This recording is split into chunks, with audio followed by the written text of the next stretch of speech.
Assalamualaikum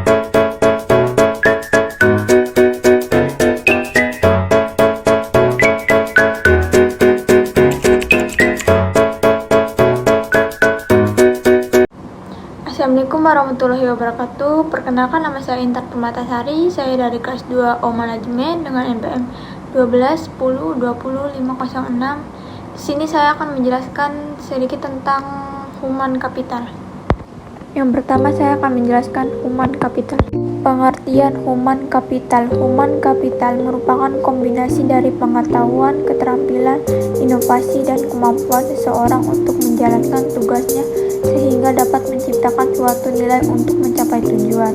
Pembentukan nilai tambah yang dikontribusikan oleh human capital dalam menjalankan tugas dan pekerjaan yang akan memberikan sustainable revenue di masa akan datang bagi suatu organisasi.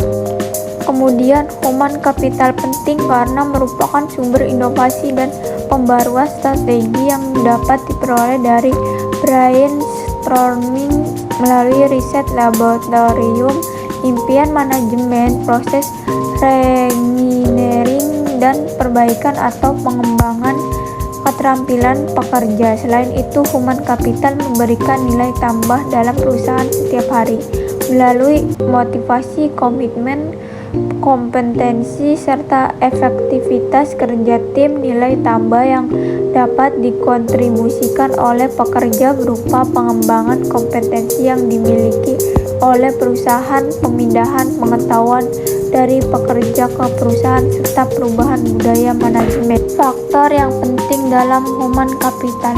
Menurut Mayo 2000, budaya organisasi adalah faktor yang sangat penting dalam menciptakan human capital. Faktor-faktor tersebut adalah: yang pertama, melakukan penilaian atas kinerja baik dalam tim maupun perseorangan.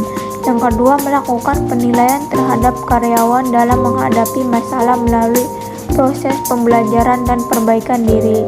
Yang ketiga, menciptakan inovasi-inovasi baru dan kreativitas individu dinilai yang bertujuan untuk memperbaiki kondisi perusahaan. Yang keempat, adanya dukungan dari perusahaan berupa adanya sarana dan prasarana yang lengkap bagi karyawan dalam bekerja dan melaksanakan tugasnya. Yang kelima, adanya transfer knowledge dari para senior ke junior, saling berbagi pengalaman dalam bekerja. 5. Manfaat human capital management.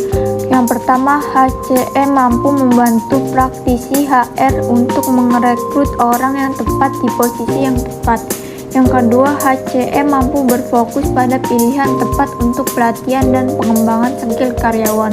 Yang ketiga, HCM mampu membantu karyawan menganalisa kekurangannya dan mendukung strategi skill improvement. Yang keempat, HCM mampu mendukung perusahaan dalam menentukan biaya yang sepadan setelah melihat potensi setiap karyawannya. Dengan begitu, perusahaan bisa memaksimalkan return of investment ROI. Yang kelima, HCM mampu meningkatkan rasio retensi karyawan dan meningkatkan employee engagement. Aset penting sebuah perusahaan. Yang pertama, sudut pandang. HCM memandang karyawan sebagai aset yang dapat ditingkatkan dan mengembangkan keuntungan perusahaan. HRM memandang karyawan sebagai sumber tenaga yang punya batas waktu. Yang kedua, fokus. HCM pembinaan dan pelatihan agar dapat mengembangkan potensi yang dimiliki oleh karyawan, sehingga dapat meningkatkan kestabilannya dalam mengembangi tugas-tugasnya. HRM memastikan segala fasilitas dan kebutuhan yang diperlukan karyawan terpenuhi dengan baik agar dapat memenuhi tugas-tugasnya dengan tepat. Yang ketiga, ukuran. HCM berfokus pada hasil pengembangan yang telah dilakukan. Ukuran karyawan dalam menjalankan perannya dalam meningkatkan value perusahaan. HRM memberikan penilaian melalui hasil performa kerja yang tepat yang telah diberikan karyawan pada keuntungan perusahaan. 5. Strategi dalam melaksanakan human capital management. Yang pertama, menetapkan visi yang terarah. Komponen ini melibatkan pemahaman lengkap tentang sebuah perusahaan.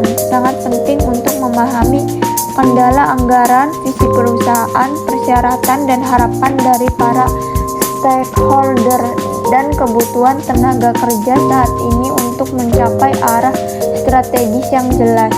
Yang kedua, tujuan jelas human capital. Dengan memahami kesenjangan antara keadaan saat ini dengan keadaan yang diinginkan, akan membantu Anda dalam mengembangkan tujuan SDM yang tidak hanya akan meningkatkan efisiensi seluruh karyawan, tapi juga membuat mereka merasa pada organisasi. Yang ketiga, kebijakan untuk mencapai sasaran yang telah ditetapkan.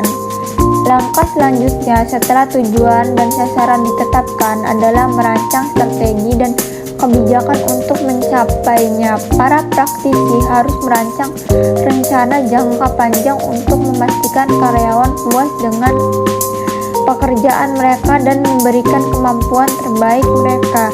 Yang keempat, rencana implementasi yang sempurna. Rencana implementasi mencakup tindakan dan langkah yang diperlukan untuk mengimplementasikan human capital plan Anda. Yang kelima, sistem yang akuntabilitas. Tidak ada proses atau rencana yang berhasil kecuali dan sampai bisa dikelola dengan baik. Sangat penting untuk melakukan tracking terhadap rencana-rencana Anda.